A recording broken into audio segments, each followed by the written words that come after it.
Let's move from Berlin. Let's go to Texas, where President Trump is arriving in the next half hour to assess the damage of the worst flash floods in the state in 40 years. This time last Friday, we were reporting on the desperate efforts by rescue teams to get to hundreds of people trapped on the roofs, missing after the campsites around the Guadalupe River around the town of Kerrville became inundated. At least 120 people have died. Camp Mystic, a Christian summer camp for girls, was worst hit. There are still more than 100 people registered as missing, but the rescue attempt is now a recovery operation.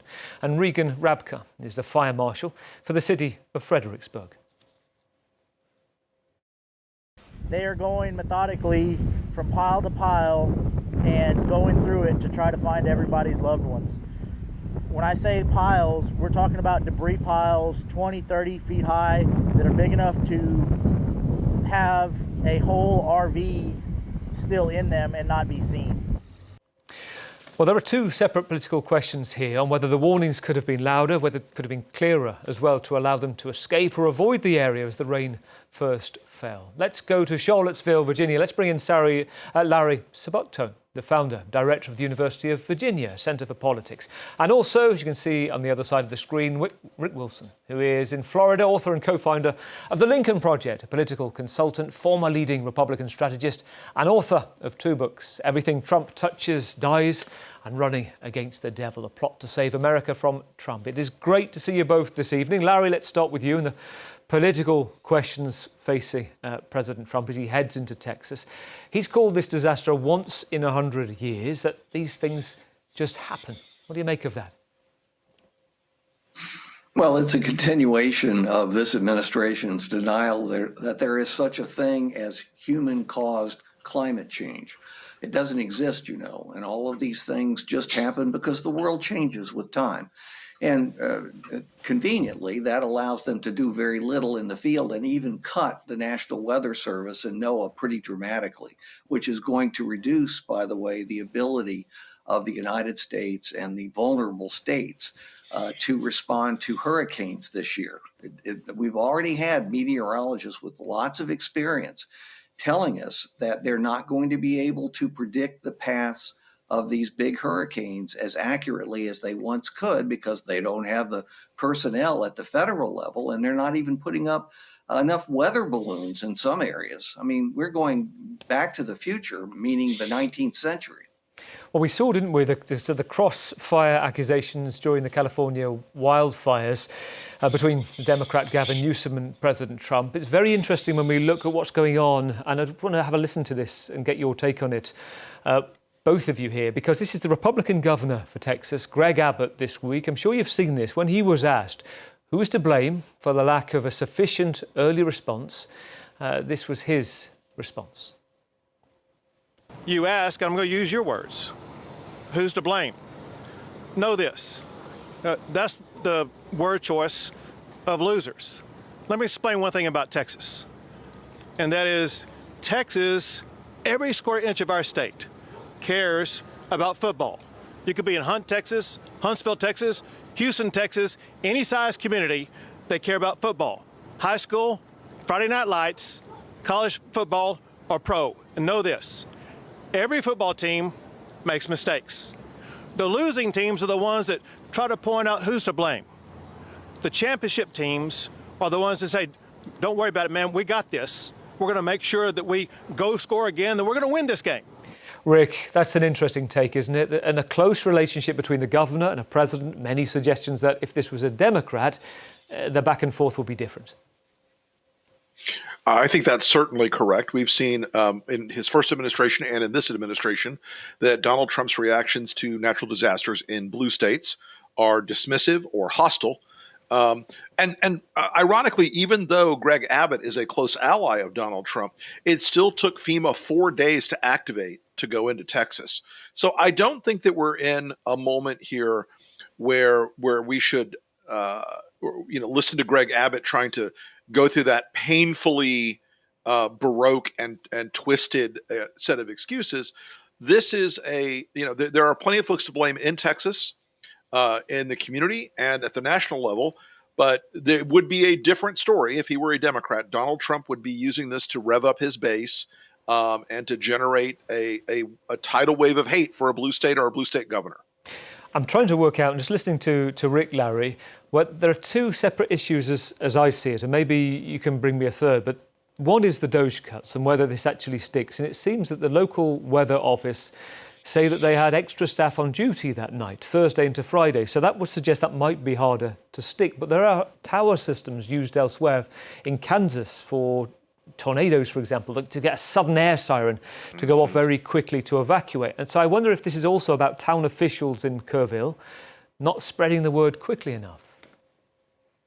Well, of course, and they had many opportunities to use a siren system.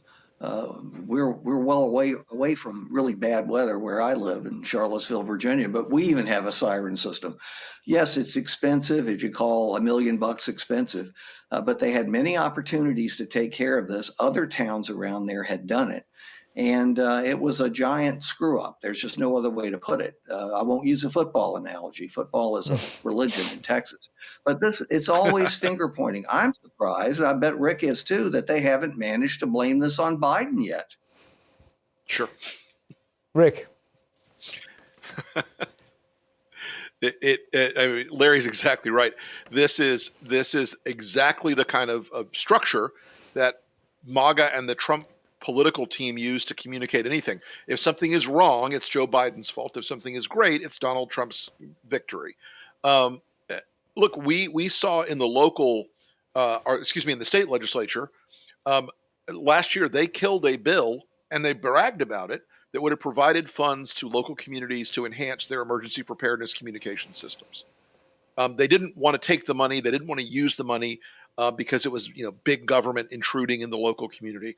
Well, I suspect that a lot of the people that have been swept away in these floods would have liked a little more government intrusion on the front end rather than having to have their families go through a recovery process like the one that's so terrible right now.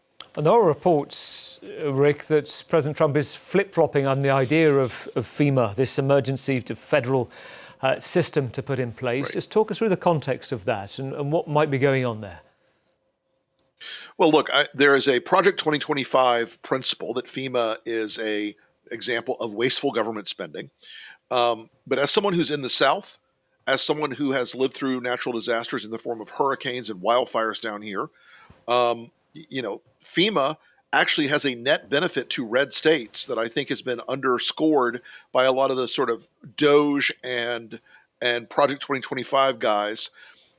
Whereas, if FEMA falls apart or disappears or is closed, the state of Florida, the state of Georgia, the state of Louisiana, Alabama, Mississippi, Texas, South Carolina, North Carolina, all of whom have been hit in recent years with major storms where FEMA has played a constructive role.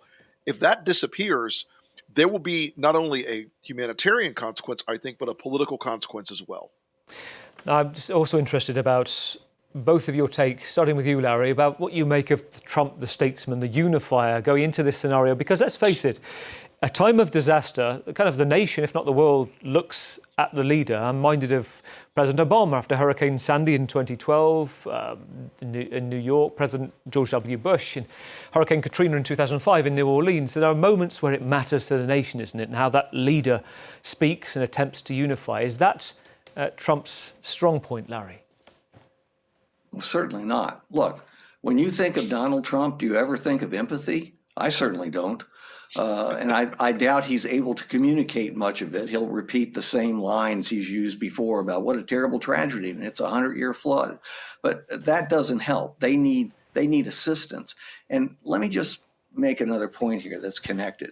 The Department of Homeland Security Secretary and Trump himself have said, well, we got to get rid of FEMA or drastically downsize it because states should be doing this. States' rights, which is really interesting to me, being at a state university that has been practically taken over by the federal government and the Department of Justice. And they've done the same thing to Harvard and Columbia, and they're working on others.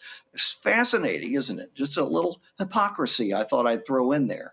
That's very interesting. Rick, I mean, it probably is fair to say when there's a moment of contention, there's a strong point for Trump, an attack, somebody, be it with the Iranians, that you listen. But when it's about unifying, coming together, I'm guessing you probably agree with Larry's point. Absolutely. And Donald Trump is not a person with a tremendous degree of human empathy or understanding.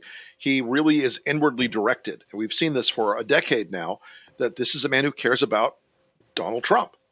And it's hard for him to relate to people outside of the sort of showmanship and spectacle of his performances.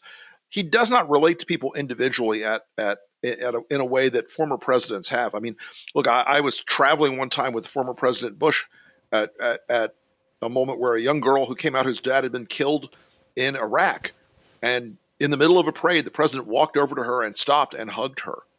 And it was a moment that was just heartbreaking, but it was real. Barack Obama after the shootings in Charlotte, in Charleston, had that moment of singing Amazing Grace with those church members, and it just broke everyone's heart because he was connecting with the families. Trump is not a man who connects with individual emotion or loss. And just a brief thought in the time that we have, maybe 30 seconds from both of you, but I'm going to mention this. It's gone viral this week, and a possible conspiracy theory, but I'm going to mention it because of this. A rumour going around online, the Democrats have crowd-seeded and manipulated the weather to punish Texans, to punish Republicans. Now, I say this with tongue-in-cheek, but cloud seeding is a thing, isn't it? It's not made up. In Utah, officials have been investing heavily in cloud seeding to generate ice crystals to bring about the rain. But it's one thing is this is being used, another thing it's a lazy theory turned into a wider conspiracy that gets momentum. What do you both make of it?